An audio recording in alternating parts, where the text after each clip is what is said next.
জয় রাধে রাধে বন্ধুরা সকলে নিশ্চয়ই সুস্থ আছো, ভালো আছো, ভগবানের কৃপায় আমরাও ভালো আছি। আর ভালো থাকার জন্য বিভিন্ন রকম ভিডিও তোমাদের সামনে তুলে ধরি। আজকে যেন কোথায় ভালো না থাকারই দিন। আজ প্রসঙ্গ হলো ওই ডাক্তার দিদির কথা। আমরা সবাই কম বেশি জানি ডাক্তার দিদির কথা, কি নির্মম ভাবে হত্যা করেছে ডাক্তার দিদিকে, কি কঠিন মৃত্যু তাকে বরণ করতে হয়েছে। তাকে কি এমন মৃত্যু প্রয়োজন ছিল, বা তার কি এমন মৃত্যু হবার ছিল? সে কি কল্পনাও করেছিল এমন ভাবে তার কোনোদিন মৃত্যু হবে? আমাদের সবার একদিন মৃত্যু আছে। আমরা কেউ আজীবন বেঁচে থাকার জন্য এই পৃথিবীতে আসিনি। তাই বিভিন্ন ভাবে বিভিন্ন রকম ভাবে একজনের মৃত্যু হয়, কিন্তু এরকম ভাবে মৃত্যু আপনারাও কখনো কল্পনা করতে পারেন? আমরা সবাই এই জিনিসটিতে হতবাক। কিছু ব্যক্তি আছে যারা এই সমস্ত বিষয় নিয়ে তাদের মনের মধ্যে কোনো আবেগ অনুভূতি জাগ্রত হয় না, কিন্তু বেশি সংখ্যক মানুষের মধ্যেই এই জিনিসটি নিয়ে অনেক প্রশ্ন, অনেক আন্দোলন। আমরা সবাই এই দিদিভাইয়ের সুবিচার চাই।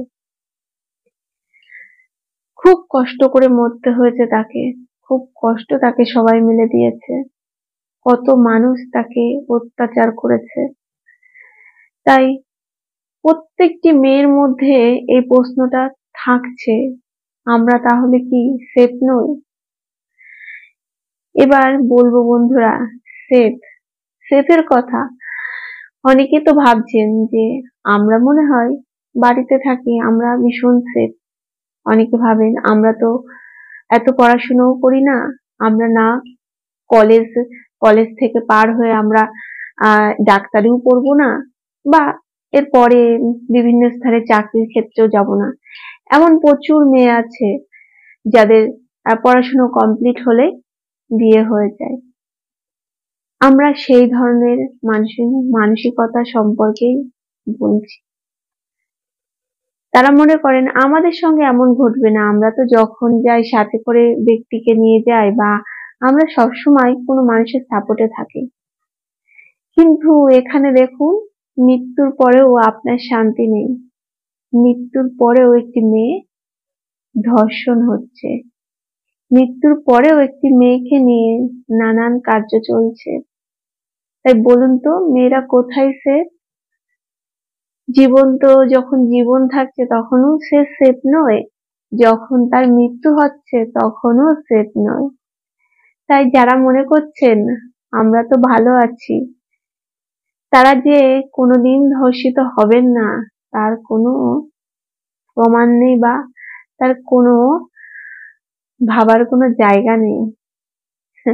আমরা কিচ্ছু ভাবতে পারি না আগে থেকে, কখন কার সঙ্গে কি ঘটবে তখন ঘটনা ঘটলেই জানতে পারি।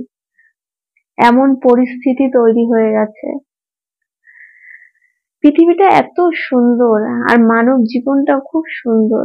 কত জন্ম পার করে এই জন্মটা নিতে হয়, আর এইভাবে হেলাফেলা করে জীবনটাকে একজন নিজের জীবন শেষ করে ফেলছে, বাজে কাজের সঙ্গে লিপ্ত হয়ে আরেকজনের জীবনটা সে কেড়ে নিচ্ছে। বলুন তো কি উপায়, কি ধরনের মানুষের মন তৈরি হয়ে গেছে?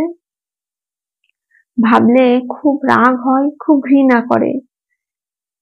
তাই আমরা কেউ সেফ নই, জীবিত অবস্থায়ও নয়, মৃত অবস্থায়ও নয়। আমাদের কোথাও শান্তি নেই। আমরা নারী, তাই তো ভাবতে বাধ্য হই। আমরা সব পারি, কিন্তু এগুলি সহ্য করা খুব কঠিন। একটি মেয়ের সাথে এগুলি হওয়া মানে আরেকটি মেয়ের মনে দাগ কাটবেই, যদি সে সুস্থ স্বাভাবিক একটি মেয়ে হয়ে থাকে। তাই এই বিষয় নিয়ে ভিডিও করার ইচ্ছা খুব একটা ছিল না, তবে কোথাও যেন মনে হলো দিদির প্রতি যে অন্যায় অবিচার হয়েছে একটু কিছু বলা উচিত, নিজের মনে হলো, তাই আপনাদের সঙ্গে এটি তুলে ধরলাম। আমরা কেউ খারাপ মনের মানুষ নই, কেউ খারাপ কাজ করতে আগ্রহী নই, তবে কেউ খারাপ কাজ করলে সেটিকে সমর্থন করা উচিত নয়। এটি আমাদের সবার মনের মধ্যে থাকা উচিত। কিন্তু কিছু সংখ্যক মানুষ আছে সমস্তটাই বুঝতে পারছে, সমস্তটাই জানে, তবুও অন্যায়কে প্রশ্রয় দিচ্ছে। দেশের এই অবস্থা। মেয়ে হয়ে জন্মেছি বলে যে ভয়ে ভীত হয়ে থাকবো, কেন মেয়ে হয়ে জন্মেছি, এই ভাবনাটা আমাদের ভুল। অনেকেই ভাবেন ছেলে হয়ে জন্মালে হয়তো আমাদের খুব ভালো হতো, কিন্তু একটা ছেলের সাথেও ধর্ষণ হয়, র্যাগিং হয়।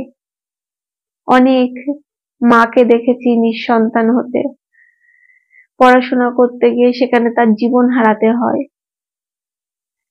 আসলে পরিকাঠামো ব্যবস্থাটা এত নড়বড়ে যে একজন দোষ করে দোষী তাকে সঠিকভাবে শাস্তি না দেওয়ার ফলে আরেকজন দোষ করতে এগিয়ে যায়।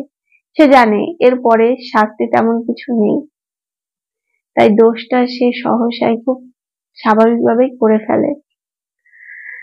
তাই এই যে দোষী, যিনি দোষী, সে যদি কঠিনতম কঠিন শাস্তি পায় এবং এমন একটি আইন তৈরি হবে যে এই ঘৃণ্যতর কাজ করার জন্য ভীষণ কঠিন তাকে শাস্তি দেওয়া হবে, তার ভাবতে এবং করতে দুটোতেই তার ভয়ে কাঁপবে মন। তাহলে যদি পরিবর্তন হয়, না হলে এরকম কত দিদিদের প্রাণ যাবে, কত দিদিরা সুবিচার পাবে না আমার ঠিক জানা নেই। আসলে ভাবলে অবাক লাগছে এখনো এই বর্বরতা চলছে।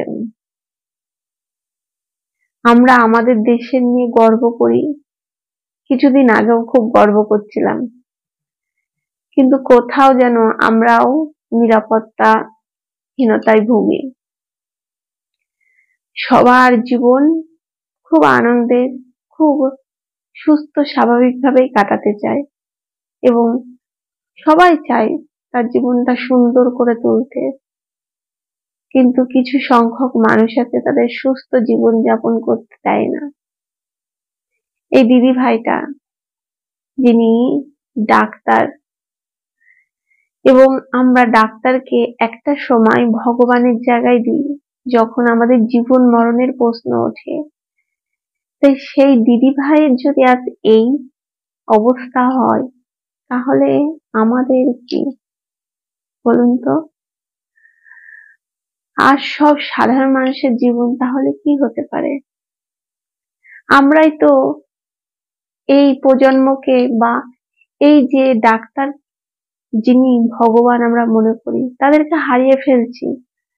আমরা তাহলে কাদের কাছে যাব বলুন তো সুস্থ হতে? নিজেরাই যদি এমন ভুল কর্ম করে ফেলে, তাই আর কোনো সুস্থ দিদি ভাইয়ের জন্য জীবন না যায়, কোনো মেয়েদের উপর এরম নির্মম অত্যাচার না হয়, এটাই আমার চাওয়া।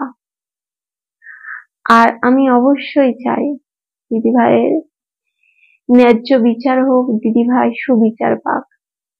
শুধু দিদি ভাই নয়, দিদি ভাই যদি সুবিচার পায় তার পরিবারের তার মা বাবার মনেও অনেক শান্তি পাবে, কারণ একটি সন্তান হারানোর কষ্ট তার মা বাবাই বুঝবে।